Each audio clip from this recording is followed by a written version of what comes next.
예수 천국, 불신 지옥의 값진 복음이 값싼 기독교 취급을 받는 시대가 되었습니다. 왜 그럴까? 값진 천국을 값싼 천국으로 보이게 만들었다고 생각이 되어지는 것입니다. 십자가의 죽음을 거치지 않은 부활의 예수께서 예비하신 천국은 성경이 말씀하는 천국이라고 할 수가 없는 것입니다. 자기 부인이 없는 기독교, 자기 죽음이 없는 믿음이 천국의 주인공이 될 수 있다고 하는 복음은 값싼 복음이라고 할 수가 있는 것입니다. 예수 믿으면 좋은 대학 갑니다. 예수 믿으면 좋은 직장 없습니다. 예수 믿으면 출세합니다. 예수 믿으면 부자 됩니다. 예수 믿으면 형통합니다. 그런데 십자가 죽음을 말하지 않았습니다. 천국은 값싼 천국이 아닙니다. 십자가 죽음을 거친 자들에게 이루어지는 것입니다. 예수께서 피를 흘려 이루어진 천국입니다. 그래서 값진 천국입니다. 그런데 천국이 이루어지려고 하면 세상 나라가 무너져야 천국이 임하는 것입니다. 가나안 땅을 정복하려면, 하나님 나라를 세우려면 여리고가 무너져야 하나님 나라를 세울 수가 있는 것입니다. 자유는 공짜가 아닙니다. Freedom is not free. 워싱턴 옆에 가서 보면 한국전쟁 참전 기념 공원이 있습니다. 거기 한국전쟁에 죽었던 미군 참전 용사의 5만 명이 넘는 이름들을 다 기록으로 남겼습니다. 그리고 그 참전 용사들의 피 흘린 자리에 마지막 이런 글자가 써 있습니다. Freedom is not free. 자유는 공짜로 이루어지는 것 아니다. 지금 자유 대한민국은 공짜로 이루어진, 거저 이루어진 나라가 아닙니다. 그렇다면 Heaven is not free. 또 Kingdom of God is not free. 하느님 나라는 공짜가 아닙니다. 십자가에 피 흘려 죄와 싸워요 이기는 자에게 천국이 이루어지는 것입니다. 천국은 이 세상 나라의 영적 전쟁을 치른 자들에게 이루어지는 것입니다. 죄와 전혀 싸우지 않고 천국이 이루어진다고 하는 기독교는 값싼 싸구려 기독교라고 할 수가 있는 것입니다. 믿음은 값싼 것이 아닙니다. 영적 전쟁을 치르고 가나안 땅을 하나님 나라로 세워가는 것입니다. 왜 오늘 기독교가 값싼 믿음 취급을 당하고 있을까? 영적 전쟁을 치르지 않기 때문입니다. 교회 다니면 다 천국 갑니까? 아닙니다. 교회 다니는 것과 예수 믿는 건 다른 것입니다. 병원 가면 다 병이 났습니까? 학교 가면 다 공부합니까? 군대 가면 다 전쟁을 치르니까? 아닙니다. 약속의 땅 가나안은 절대로 값싼 싸구려 가나안이 아닙니다. 가나안 is not free. The promise of land is not free. 약속의 땅은 공짜가 아닙니다. 약속의 땅 가나안을 얻으려면 전쟁을 치러야 되는 것입니다. 그 첫 번째 전쟁이 여리고성 전쟁이었습니다. 거인을 상대해야 됩니다. 7족속을 진멸시켜야 됩니다. 타협하면 안 됩니다. 그들과 손을 잡으면 안 됩니다. 그들의 신의 이름을 부르면 안 되고 그들의 생활 방식을 따라가면 안 되는 것입니다. 그들이 먹는 것, 마시는 것 똑같이 먹고 똑같이 마시면 안 되는 것입니다. 여호수아는 31번 가나안 정복 전쟁을 치렀습니다. 그리고 그 땅에 하나님 나라를 세웠습니다. 이 하나님 나라는 절대로 공짜가 아니라고 할 수가 있는 것입니다. 절대로 대충대충 믿고 어정쩡하게 믿고 믿는 것도 아니고 안 믿는 것도 아니고 교인도 아니고 세상 사람도 아니고 어정쩡하게 내가 예수 믿는데 나 구원받았다, 나 죽으면 천국 간다. 절대로 그런 천국 없습니다. 영적 전쟁을 치른 자만 천국 갑니다. 회개하라 천국에 가까웠느니라. 이 복음은 회개하라 하나님 나라가 이 세상 나라에 대한 영적 전쟁 선포라고 할 수가 있는 것입니다. 예수께서 이 땅에 오신 것은 하나님의 아들이 이 땅에 나타난 것은 마귀의 일을 멸하려 하심이니라. 세상 임금에 대한 전쟁 선포가 이 예수님의 복음 전도였습니다. 대기하라 천국에 갖고 왔느니라. 세상 나라가 이제부터 전능하신 하나님 나라가 임하여 영적 전쟁이 시작되었다는 것입니다. 내 안에 죄와의 싸움이 시작될 것이라는 것입니다. 내 안에 마귀의 도성 여리고성이 무너져야 된다는 것입니다. 이게 회개고, 이 영적 전쟁을 치른 회개하는 성도들에게 하나님 나라 약속의 땅 가나안이 이루어질 것이라고 말씀하고 있는 것입니다. 광야에 없는 가나안은 없습니다. 요단강에 자기 죽음을 강을 거치지 않는 가나안 땅은 없습니다. 영적 전쟁을 치르지 않은 가나안은 없는 것입니다. 십자가 이전과 이후가 분명한 자들이 천국 백성입니다. 거기에 예수 천국이 이루어집니다. 여러분, 그 사람의 국적이 누가 물어봤는데 당신 국적이 어디입니까? 글쎄요, 잘 모르겠는데요. 대한민국 사람들한테 당신 국적이 무엇입니까? 말하는데 어정쩡한다면 이상한 것 아닙니까? 천국 백성인데 내가 천국이 속했는지 세상에 속했는지 어정쩡하다? 그건 구원받는 것 아닙니다. 예수 십자가 이전과 이후가 분명한 사람들, 죽음과 삶이 분명한 사람들, 이생과 내생이 분명한 사람들, 금생과 내세가 분명한 사람들, 이들이 바로 천국 백성이라고 할 수가 있는 것입니다. 여러분, 내 안에 예수 천국이 이루어지길 원하십니까? 가정 천국, 교회 천국이 이루어지길 원하십니까? 그렇다면 복음이 내 안에 들어올 때부터 영적 전쟁의 개전 선포가 이루어졌다는 사실을 믿으시기 바랍니다. 믿음이 들어오면 영적 전쟁이 시작되는 것입니다. 마귀와 싸우는 것입니다.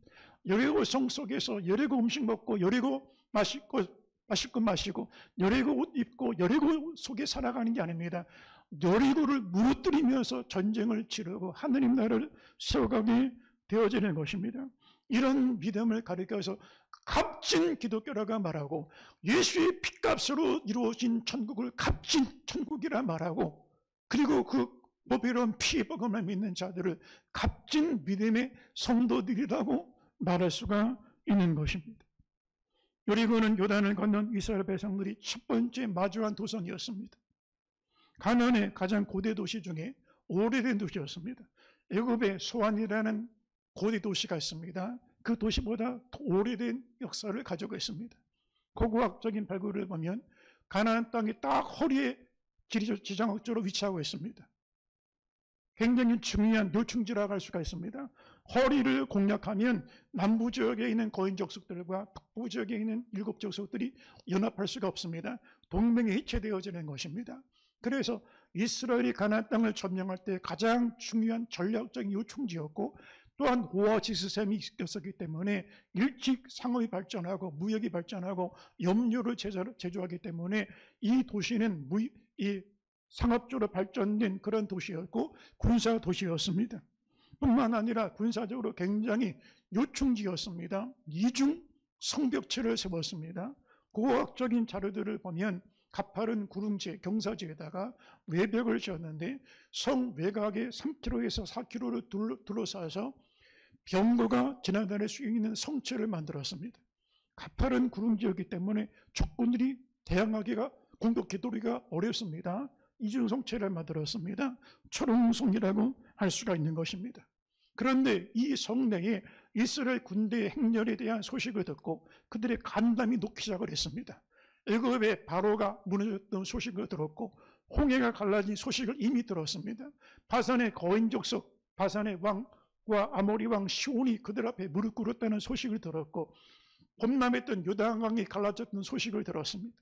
그들이 여리고성 주민들이 할 수 있는 방법은 성문을 걸어 잠그고 지원군들을, 동맹군들이 올 때를 기다리는 것이었습니다. 이스라엘은 공성 무기가 없었습니다. 성을 점령할 수 있는 공성태도 없었고 무기도 변변치 않은 이스라엘 백성들이었습니다. 전쟁 경험이 미천합니다. 물론 광야에서 아말렉과 싸워 이긴 적이 있었습니다. 그런데 도적자들과 싸우는 전쟁과 초롱성 요새를 지키고 있는 군사들과 싸우는 것은 전쟁의 양상이 다른 것입니다. 가나안을 대표하는 가장 크고 웅장한 도시를 상대하는 것이 첫 번째 요단강을 건넌 이스라엘이 치러야 될 전쟁이었습니다. 우리가 예수님 믿고 성령 받고 은혜 받고 말씀을 깨닫게 되면 그때부터 내 앞에 영적 전쟁이 있다는 사실을 깨닫게 되어집니다. 예수 믿기 전에는 죄와 싸우지 않았습니다. 죄를 즐겼습니다. 죄를 먹고 죄를 생각하고 죄를 품에 간직하며 10년, 20년 죄와 짝하면서 죄와 동거하며 살았습니다. 죄와 싸우지 않았습니다. 그런데 믿음이 들어온 다음부터 죄와 싸우기 시작하는 것입니다. 죄를 보면 못 견딥니다. 죄를 생각해도 견딜 수가 없습니다. 생각 속에 죄를 몰아내기 시작합니다. 내 말 속에 죄를 끊어내기 시작합니다. 내 마음에서 죄와 싸우는 격전을 치르게 되어지는 것입니다. 예수 믿기 전에는 세상과 싸우지 않았습니다. 세상 유혹과 정욕에 빠져서 세상 재미에 빠져 살았습니다. 도박에 빠지고 음란에 빠지고 술에 빠지고 세상에 먹고 마시는 세상 천국이 좋았지 예수 천국은 원치 않았습니다. 그런데 예수님이 내 안에 오신 다음부터 세상과 싸우기 시작하는 것입니다. 세상과 똑같이 살 수가 없습니다. 세상과 짝갈 수 없습니다. 예수 믿기 전에는 원수마귀와 싸우지 않았습니다. 원수마귀가 시키는 대로 종처럼 노예처럼 끌려다니고 죄에 매여서 마귀의 종으로 살았습니다. 그런데 은혜를 받고 성령 받고 복음이 내 안에 들어오고 믿음이 들어온 다음부터는 원수마귀와 싸우기 시작하는 것입니다. 마귀를 대적하기 시작하게 되어지는 것입니다. 할렐루야. 이것이 믿음이 들어온 다음에 우리 삶의 변화인 것입니다. 만약에 이런 변화가 없다면 그건 구원받은 것 아닙니다. 만약에 죄와 싸우지 않았다면 그는 구원받은 신자 아닙니다. 만약에 세상과 싸우지 않았다면 천국 백성 아닙니다. 만약에 원수마귀와 싸우지 않았다면 중생은 크리스찬이라고 할 수가 없는 것입니다. 여러분, 전에 좋았던 것이 이제는 다 싫어지게 되어지는 것입니다. 제가 예전에 제자훈련을 시켰을 때 인하대 교수 가운데 대학원 원장을 했던 분이 있었습니다. 이분이 그렇게 제자훈련 시간만 되면 눈물을 계속 흘려요. 그냥 말씀만 나누다가도 눈물을 흘리고 기도하는데도 눈물을 흘리고 고백하는데도 눈물을 흘려요. 그런데 시간이 지날수록 이분이 변화되기 시작하는 거예요. 그동안 몇십 년 교회 생활했습니다. 그런데 인하대학에서 5손가락 안에 술 주당 교수 뽑으면 누굴 뽑냐? 이분이 딱 들어갔어요. 술 제일 좋아하는 사람 이분이었어요. 그런데 제자훈련한 다음부터 술 냄새가 나면 역겨워서 냄새도 못 맡는 거예요. 그리고 누가 술자리 그러면 늘 참새가 방앗간 못 지나가는 것처럼 늘 술 자리 찾아다녔던 사람이 있는데 근처도 못 가게 된 거예요. 이분은 제자훈련하다가 완전히 변화됐습니다. 교회 안수집사인데 이렇게 얘기했습니다. 목사님, 제가 교회 수십 년 다녔는데 하나님 진짜만 그동안은 가짜로 내가 다닌 것 같습니다. 진짜 예수 만나가 보니까 죄를 생각하는 것도 싫어지고 전에는 그렇게 세상이 재밌었는데 세상과 멀어집니다. 영적 전쟁이 이긴 거예요. 여리고를 정복한 거예요. 그리고 천국이 많은 거예요. 구원받은 이스라엘 백성들이 가나안 땅에 발만 디디면 저절로 천국 백성 되는 게 아니라는 것입니다. 주소 바꿨다고 교족에 교회에다가 이름만 올렸다고 천국 백성 되는 게 아니라는 것입니다. 차에다가 십자가 붙였다고 교회 종탑만 세웠다고 천국 백성 되는 게 아니라는 것입니다. 죄와 전쟁을 치르고 여리고를 무너뜨리고 내 안에 죄악의 도성이 무너진 이후에 가나안 땅이 바뀌어져야 천국 백성이고 중생한 자고 구원받은 성도고 하나님 자녀라고 할 수가 있는 것입니다. 사도행전 1장 8절에 복음 전도에 대해서 말씀하시는 부분이 있습니다. 오직 성령이 너희 가운데 임하시면 너희가 권능을 받고 예루살렘과 유대와 사마리아와 땅끝까지 이르러 내 증인이 되리라. 이 말씀은 사형리 전달하고 전도법발 전달해서 예수 믿으세요. 그리고 교회 전도해서 교회수 늘리라는 말이 아닙니다. 이 말씀은 하나님 나라를 세워가는 것입니다. 그러면 하나님 나라를 세워가는데 어떻게 세워가냐? 성령이 임하시면 권능을 받고 영적 전쟁이 시작되는데 예루살렘의 옛 성전이 무너져야 되는 것입니다. 율법의 전통이 무너지는 것입니다. 자기위가 무너지는 것입니다. 예루살렘과 전쟁을 치르고 하나님 나라를 세우고 유대와 전쟁 치르고 하나님 나라를 세우고 사마리아에서 영적 싸움을 하고 하나님 나라를 세우라는 그런 말씀이라고 할 수가 있는 것입니다. 단순히 교인 수 한 사람 늘리고 두 사람 늘리라는 얘기가 아닙니다. 화면을 바꿔주세요. 미국은 기독교 국가입니다. 그중에 가장 교회가 많이 밀집된 지역이 가스펠 벨트라고 하는 남부 지역입니다. 여기는 미국의 주요 교회들이 다 여기 밀집되어 있습니다. 미국의 교인 수가 제일 많은 지역이 이 가스펠 벨트입니다. 그런데 통계를 보면 제일 범죄가 높은 지역이 어디냐? 교회가 없는 지역에 범죄가 많아야 되는데 이 가스펠 벨트 지역에 범죄가 제일 많다는 거예요. 도박, 마약, 강절도, 흉악범죄가 제일 많은 지역이라는 거예요. 이게 무슨 얘기냐? 그동안 교회가 교회 한 사람, 두 사람 이렇게 끌어모으는 초치 피플을 만들었는데 하나님 나라 킹덤 피플을 만들지 못했다는 거예요.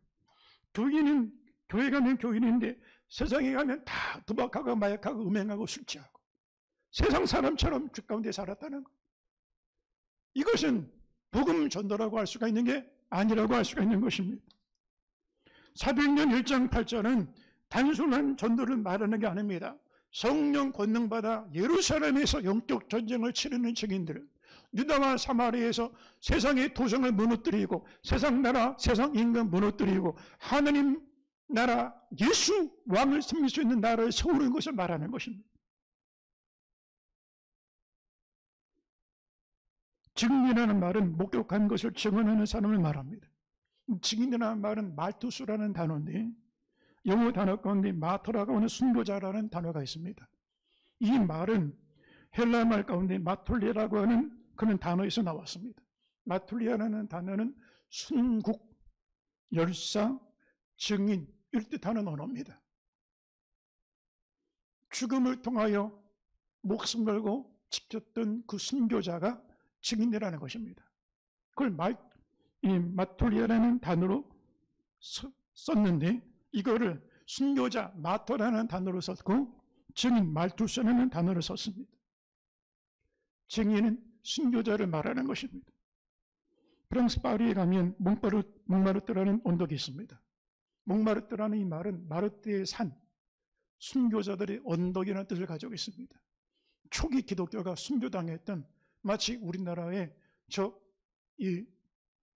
우리나라 절두산 같은 그런 땅이 몽마르트 언덕이라고 할 수가 있는 것입니다. 초대교회 교부였던 로마의 클레멘트라고 하는 교부는 순교에 대해 말하면서 피르기까지 증거하는 사람이 순교자다. 순교자만 진정한 증인이다 그랬습니다. 여러분, 우리가 목을 잘려서 죽임당하는 순교만 말하는 게 아닙니다. 날마다 십자가에 자신을 못 박는 사람이 살아있는 순교자들입니다. 내 생각, 내 주장, 내 편견, 내 신념, 내 원칙 가지고 살아가는 사람들이 순교자가 아닙니다. 세상에 대하여 내 주장, 내 편견, 내 원칙, 내 신념, 내 자랑, 내 명예, 체면, 자존심에 대한 죽음을 경험한 사람들. 살아있는 순교자들, 순교자가 참된 증인이라는 것입니다. 선교는 순교입니다. 십자가는 죽음입니다. 그래서 예수님께서는 나를 따라오려거든 예수님과 동행하려면 예수님을 위하여 살려면 날마다 자기 십자가를 지고 무슨 얘기입니까? 날마다 살아있는 순교자가 되라는 것입니다. 내가 살아있으면 예수님을 따라가지 않습니다. 내 본성이 성령을 거스르기 때문입니다. 내 본능은 하나님 뜻대로 살기를 원치 않습니다. 우리의 본성은 부패하고 타락한 본성입니다. 세상이 더 좋고 죄가 더 좋은 사람들입니다. 그래서 자기를 부인하고 자기 십자가를 져야 예수님을 따라갈 수 있는 것입니다. 사도 바울은 이방인의 사도로 복음 선교를 감당하면서 나는 날마다 죽는다고 선언했습니다. 로마서 15장 31절을 다 같이 한번 보겠습니다. 로마서 15장 31절 형제들아 내가 그리스도 예수 우리 주 안에서 가진 바 너희에 대한 나의 자랑을 보고 단언하노니 나는 날마다 죽노라. 바울이 AD 64년경에 넘어가면 순교하게 되었습니다. 그런데 바울이 순교할 때 무기절려 참수를 당했는데 무기절려 참수당해서 순교하기 전에 날마다 십자가에 못 박는 것입니다. 날마다 살아있는 순교자로 살아가는 것입니다. 우리는 날마다 죽음을 경험하며 살아가는 살아있는 순교자들, 그들이 예수님의 증인들이라고 할 수가 있는 것입니다. 예루살렘에서 내 증인이 되리라 이 말은 예루살렘에서 순교자가 되어야 하리라 이 말씀을 말씀하고 있는 것입니다. 예루살렘의 세상의 제국을 무너뜨린 사람이 누구냐?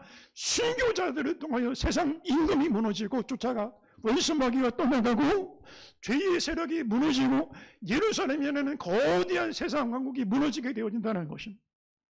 그런데 여러분, 세상 왕국 무너뜨리기 쉽지 않습니다. 내 왕국을 지키려고 하지, 자기 아성을 지키려고 하지, 무너뜨리려고 하지 않습니다. 그래서 교회 다니면서도 여리고성처럼 다 걸어 잠그고 살아갑니다. 마음 굳게 걸어 잠그고 살아갑니다. 40년, 70년, 80년 교회를 다니는데 초롱성입니다. 누구도 그 사람 여리고성의 문을 열 수가 없습니다. 그렇게 살아갑니다. 예루살렘은 제일 무너지기 어려운 도시입니다. 가장 종교적인 도시지만 가장 복음이 들어가기 어려운 도시가 예루살렘입니다. 예수님을 십자가에 못 박은 도시가 예루살렘입니다. 예루살렘아, 예루살렘아, 선지자들을 돌로 치는 자요. 가장 많은 하나님의 선지자들을 죽인 땅이 예루살렘입니다. 성전의 이름으로, 율법의 이름으로 수천 년 굳어진 율법과 빡빡하고 거칠어진 성직과 계급화된 성직 제도와 종교적인 전통, 여러분 교회도 100년 넘은 교회 만만치 않습니다. 200년 넘은 교회는 더 딱딱합니다. 제일 종교적인 사람이 성령 은혜 받기가 제일 어려운 사람들이 많습니다. 왜요? 나 종교적으로 살았는데 떳떳한데 자기 의가 단단한 여리고 성체가 되어버리게 되어지는 것입니다. 그런데 성령이 임하시면 복음의 순교자를 통하여 증인이 되어질 때 예루살렘 성 제국이 무너지고 거기 하나님 나라가 임한다는 것입니다. 유다에서 내 증인이 되리라, 유다에서 내 순교자가 되리라는 뜻을 말씀하는 것입니다. 유다가 쉽게 넘어지지 않습니다. 유다라는 제국이 쉽게 하나님 나라 앞에 굴복하지 않습니다. 한 발은 예루살렘을 향하여 살고 한 발은 세상 나라를 향하여 살아가는 두 마음을 품고 살아가는 사람들을 말합니다. 교회 가면 교인이고 몇십 년 나도 교회 다녔는데 교회 예배당을 떠나면 세상 사람으로 살아갑니다. 그리고 이렇게 생각합니다. 나 천국 가는데 지장 없다. 그러네 여러분, 이 사람들이 복음 받아들이기 어려운 거예요. 그런데 성령 받으면 이 세속신자가 죄와 싸우기 시작하는 것입니다. 유다 제국이 무너지고 하나님 나라가 임하는 것입니다. 사마리아에서 내 증인이 되리라, 사마리아에서 순교자가 되어야 한다는 사실을 말씀하고 있는 것입니다. 여러분, 사도행전의 성령 선교 역사를 보면 사도 바울이 안디옥, 갈라디아, 에베소, 고린도, 데살로니가, 로마 각 지역 교회를 다니면서 복음을 전할 때 바울은 거기서 그 땅에서 순교했습니다. 바울이 순교할 때 복음에 통하여 그 세상 왕국이 무너지고 갈라디아에 하나님의 나라 교회가 세워지고 에베소에 하나님 나라 세상 왕국이 무너진 그곳에 하나님 나라가 세워지는 것입니다. 희한합니다. 순교하면 선교문이 열렸습니다. 사도행전 7장에 스데반이 순교하고 8장에 사마리아 선교문이 열렸습니다. 12장에 야고보 사도가 순교하고 13장에 이방 선교의 문이 열렸습니다. 사도 바울이 순교할 때 선교가 열리기 시작하게 되어지는 것입니다. 사도행전 마지막 장에 성령께서 사도 바울에게 바울아, 네가 가이사 앞에 설 것이다. 이 말은 바울아, 네가 가이사 왕자 앞에 서서 초청 기도회에 네가 주강사가 돼서 대표장으로 총회장으로 설교할 거다. 너 훈장 받을 거다. 너 총회장이 될 거다. 그 말 한 게 아닙니다. 바울아, 네가 가이사 앞에 서리라. 이 말은 네가 가이사 앞에 순교할 것이다. 이 말씀을 하고 있는 것입니다. 기독교는 순교자의 피를 먹고 자라는 곳입니다. 사도행전 역사를 이어가기 원하십니까? 날마다 십자가에 우리 자신이 죽음을 경험하는 살아있는 순교자로 살아가야지만이 그리스도의 증인이 될 수가 있는 것입니다. 할렐루야. 요단강을 건넜습니다. 이제 가나안 땅을 차지하기를 원하는 이스라엘 백성들 앞에 가나안 땅을 차지하기 원하는가? 그러면 목을 내놓고 전쟁을 치르라는 것입니다. 그 첫 번째 전쟁이 여리고 전쟁이라고 말씀하고 있는 것입니다. 가나안 땅을 차지하기 원하는데 여리고 제국, 세상 제국은 그대로 섬기기 원한다면 하나님 나라 절대로 그렇게 이루어지지 않는다는 것입니다. 여리고를 무너뜨리는 방법을 오늘 성경은 말씀합니다. 어떻게 내 안에 세상 제국, 세상 나라가 무너질 수가 있을까? 여러분, 내 안에 그동안의 평생에 내가 사는 날 동안 세웠던 세상 왕국, 이건 무너지지 않으면 절대로 하나님의 천국은 이루어지지 않습니다. 회개가 무엇입니까? 죽음을 말합니다. 회개하라 천국에 가까우느니라. 내가 예수 십자가에서 죄에서 돌이키고 내 안에 죄의 왕국이 무너지고 죄악된 성주가 무너져야 하나님 나라가 이루어진다고 할 수가 있는 것입니다. 그러면 여리고를 무너뜨리는 방법이 무엇일까? 영적 전쟁은 여호와 하나님께 속한 전쟁입니다. 이건 무기 가지고 싸우는 것도 아니고 군사가 숫자가 많아서 이기는 전쟁이 아니라는 것입니다. 이 전쟁에 이기고 지는 것은 하나님께 속한 것이라고 말씀하고 있습니다. 여호수아 6장 2절을 한번 보겠습니다. 여호수아 6장 2절입니다. 여호와께서 여호수아에게 이르시되 보라, 내가 여리고와 그 왕과 용사들을 내 손에 넘겨주었으니. 여호수아와 이스라엘 백성들과 여리고 백성들과의 전쟁이 아니라는 것입니다. 이스라엘 백성과 세상 나라와의 전쟁이 아니라 전능하신 하나님의 나라와 세상 임금 원수마귀의 전쟁이고 하나님의 권능과 세상의 제국과의 전쟁이라고 말씀하고 있는 것입니다. 화면을 바꿔주세요. 그래서 영적 전쟁은 세상이 말하는 전쟁과는 다른 것입니다. 영적 전쟁은 보이는 세계와 보이지 않는 세계와의 싸움을 말합니다. 보이는 세계와 보이는 세계와의 전쟁은 우크라이나 전쟁처럼 하마스 전쟁처럼 총 들고 칼 들고 싸우는 전쟁을 말합니다. 혈육을 상대하는 전쟁입니다. 이건 악한 것입니다. 그런데 영적 전쟁은 혈과 육을 상대하는 것이 아니라 배후에 있는 악한 영을 상대하는 것입니다. 에베소 6장 12절 다 같이 한번 읽어보겠습니다. 우리의 씨름은 혈과 육을 상대하는 것이 아니요 통치자들과 권세들과 이 어둠의 세상 주관하는 자들과 하늘에 있는 악의 영들을 상대합니다. 거기까지요. 어떤 사람이 영적 전쟁을 말하니까 목사님, 제가 어젯밤에 대판 영적 전쟁 치르고 왔습니다. 무슨 얘기입니까? 부부싸움 아주 2차 전쟁, 세계전쟁 치르고 왔습니다. 여러분, 부부싸움은 부부싸움이에요. 그건 영적 전쟁이 아니에요. 부부간에 싸우는 거 악한 거예요. 부모 자식 간에 싸우는 거 악한 거예요. 교회에서 교인끼리 직장에서 동료와 싸우는 거 악한 거예요. 죄와 싸우는 거, 마귀와 싸우는 거, 악한 영을 상대하는 게 영적 전쟁이라고 할 수가 있는 것입니다. 두 번째, 영적 전쟁은 총력 전쟁이라 할 수가 있습니다. 이겨도 그만, 저도 그만, 산책하듯이, 산바듯이, 게임하듯이, 내 기분 좋으면 하고, 기분 안 좋으면 꿀꿀하면 안 하고, 나 오늘은 전쟁 쉬어야지. 그런 전쟁이 아니에요. 나는 죄와 싸우고 싶지 않은데 죄는 나를 가만히 두지 않습니다. 나를 우는 사자처럼 물고 뜯고 삼키고 핥히고 나를 집어 삼켜버립니다. 죄는 절대로 우리를 가만히 두지 않습니다. 내가 잠들었다고 마귀는 잠들지 않습니다. 나는 가만히 있다고 해서 세상의 파도가 가만히 잠잠한 연못처럼 있지 않습니다. 거센 파도가 날마다 내 마음의 경랑처럼 갈릴리 바다처럼 나를 집어삼키려고 달려들게 되어지는 것입니다. 내 생각을 덮쳐버립니다.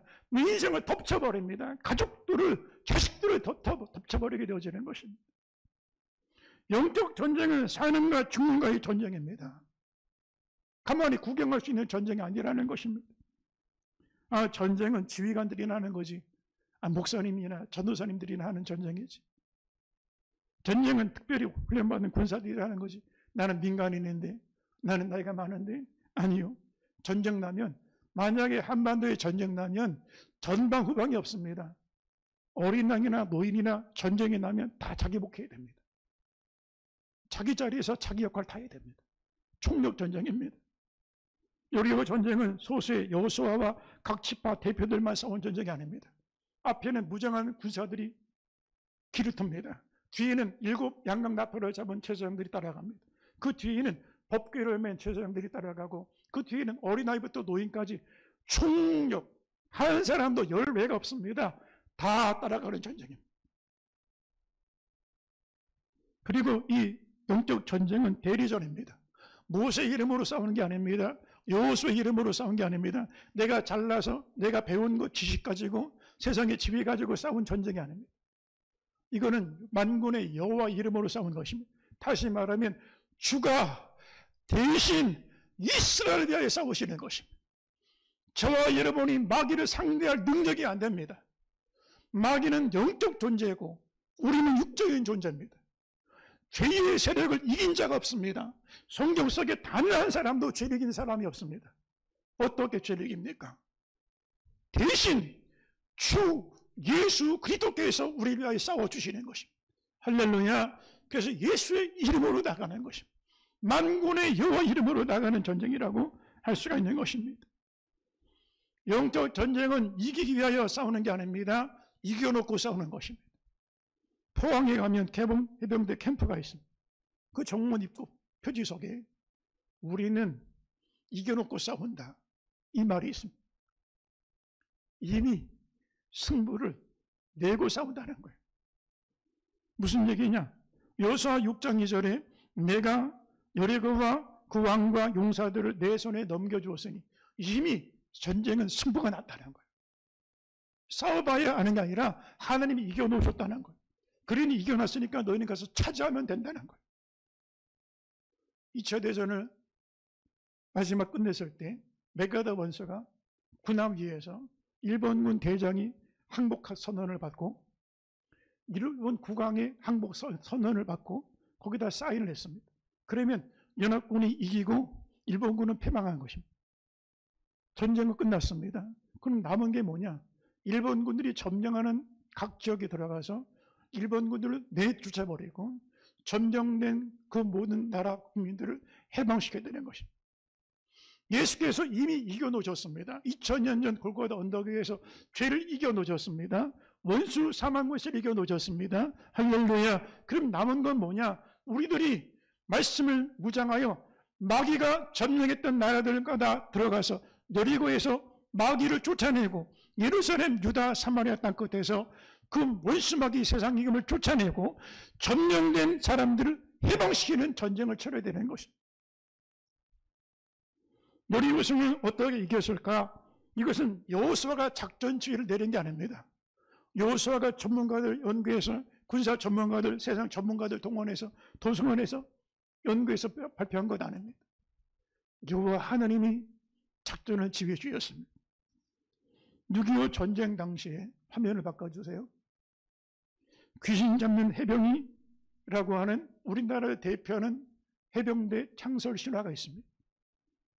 1950년 8월 달에 김성훈이라고 하는 해병대 지휘관이 지휘했던 해병대가 통영 장평리 앞바다를 상륙해서 북한군 7사단 예하부대와 격퇴시키고 그 진지를 사수했던 유명한 전투가 있습니다.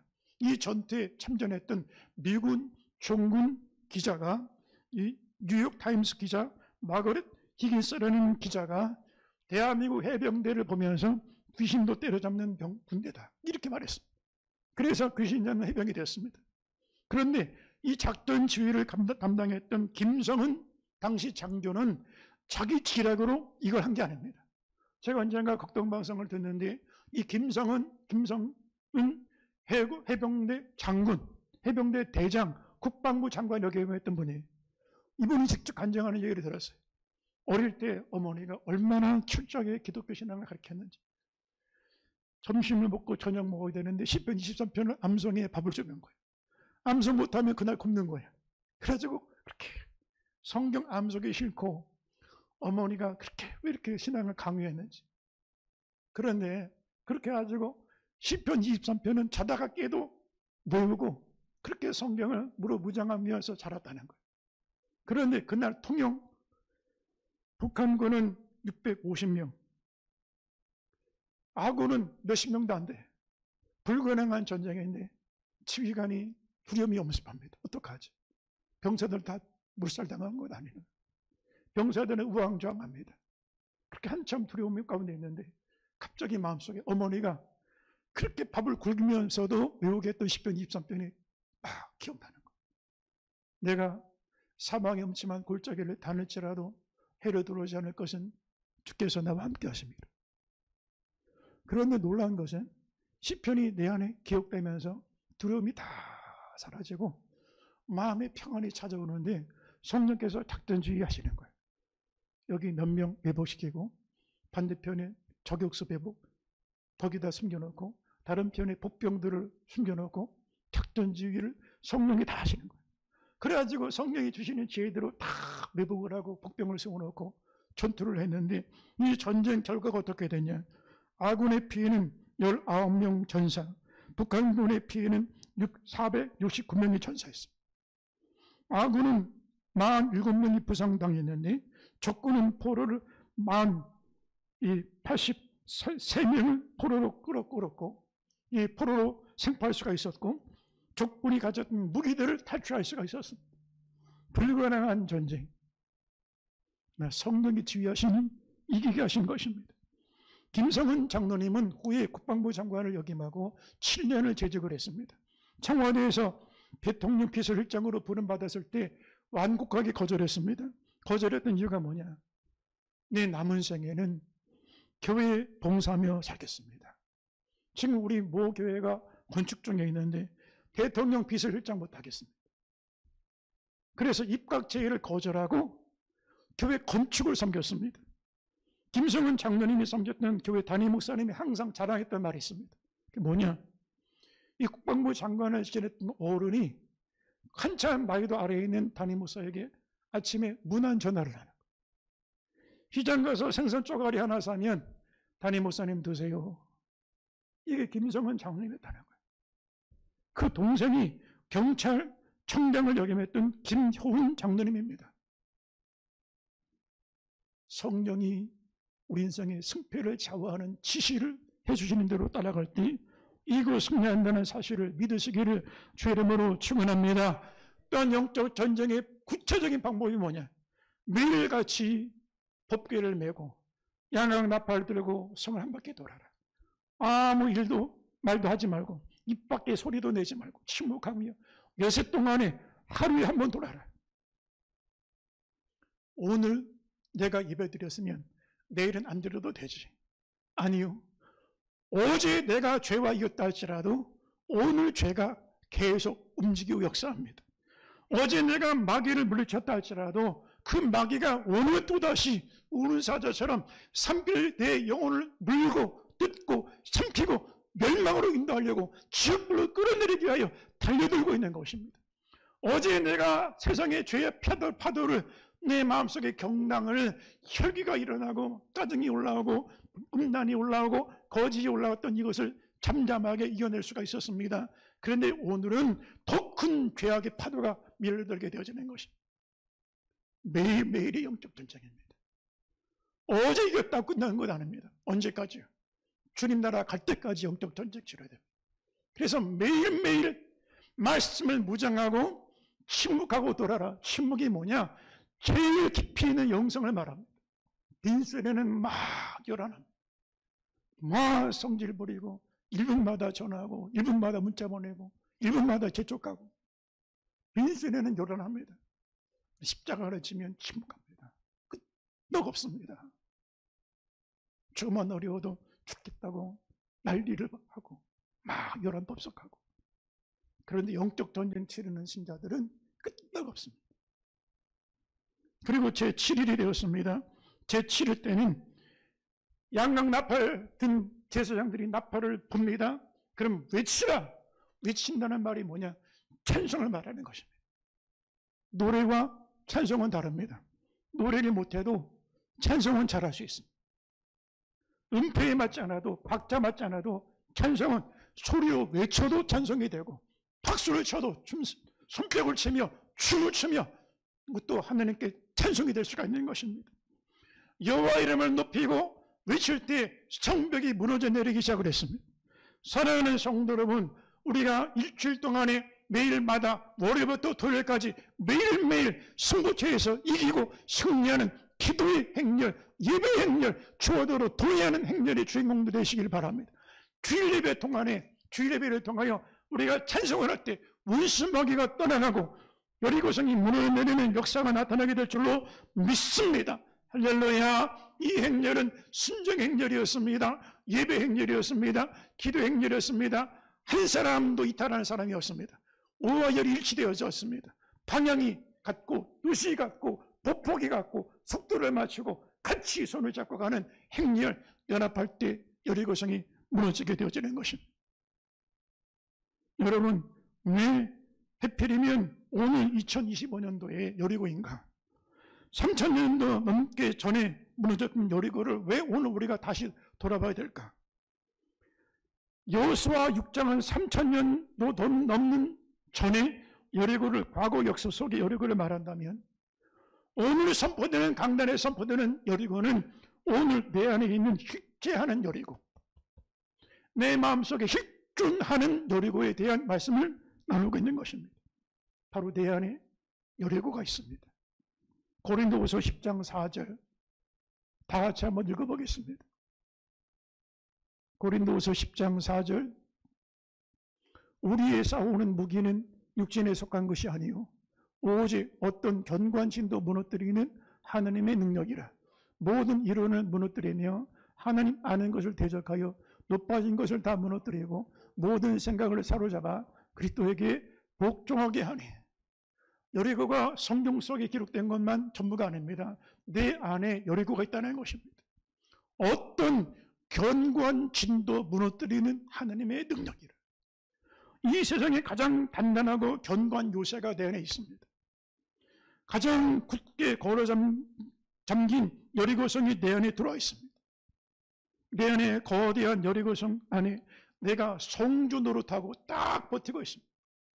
마음의 문을 몇 겹, 몇 천 겹 다 걸어 잠그고 누구도 이 마음의 문을 열 수가 없고 성문을 열 수가 없고, 여리고 성주가 돼서 여기는 내 새끼인데, 여기는 내 식구인데, 여기는 내 땅인데, 여기는 내 겹인데 자기 영역 표시하고 성주로 살아가면서 인생의 제국을 만들어갔던 이 여리고성이 바로 우리 안에 있다는 것입니다. 혹시 예수 믿으면서 여전히 내 안에 여리고 안에 성주 노릇하고 있지는 않습니까? 무너지지 않은 여리고는 그 성체가 무너질 때 결국 내 인생도 무너져 내리고 말 것입니다. 사랑하는 성립교회 성도 여러분, 보이는 외부의 적보다 가장 무너뜨리기 어려운 적은 내 안에 보이지 않는 내부의 여리고 성이라고 할 수가 있는 것입니다. 우리 인생에 만나는 가장 큰 적은 내 안에 옛사람, 내 마음속에 여리고 성을 세워놓고 여리고 왕국에서 성주 노릇하고 있는 이 못된 옛자라고 할 수가 있는 것입니다. 살아계신 하나님 말씀 의지하여 예배와 기도와 순종으로 예수의 이름으로 여리고성이 무너져 내리는 은혜가 있게 되기를 주의 이름으로 축원합니다.